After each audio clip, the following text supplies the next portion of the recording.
মালয়েশিয়ায় চলছে অবৈধ অভিবাসী প্রত্যাবাসন। পিআরএম কর্মসূচির মাধ্যমে নিজ দেশে ফিরেছেন ৬১,০৫৪ জন কাগজপত্রবিহীন প্রবাসী। মালয়েশিয়া ইমিগ্রেশন বিভাগের তথ্য বলছে, চলতি বছরের ১ মার্চ থেকে শুরু হওয়া প্রত্যাবাসন কর্মসূচিতে নিজ দেশে ফিরতে গত ৯ জুন পর্যন্ত ৭০,৩৭৯ জন অবৈধ অভিবাসী নাম নিবন্ধন করেছেন।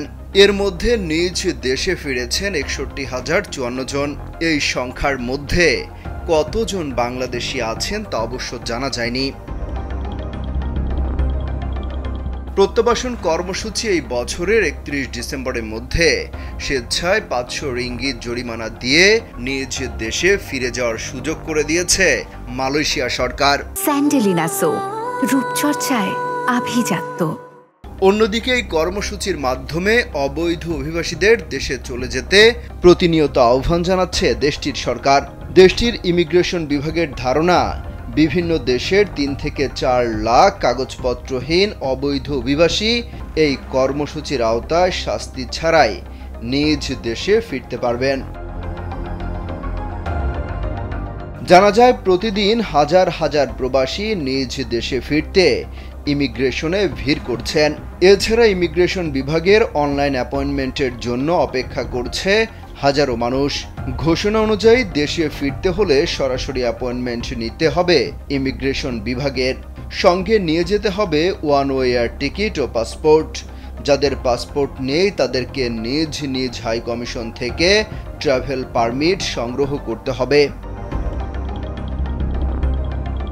এরপর ইমিগ্রেশন বিভাগে ৫০০ রিঙ্গিত জরিমানা দিয়ে স্পেশাল পাস দিলে পরবর্তী ১৪ দিনের মধ্যে দেশে ফিরতে পারবে অবৈধরা। দেশে ফেরা প্রবাসীদের এই তালিকায় বাংলাদেশিদের সংখ্যা বেশ লম্বা হবে বলে মনে করছেন অনেকেই। একই সময়ে চলছে অবৈধ অভিবাসীদের ধরতে সাঁড়াশি অভিযান।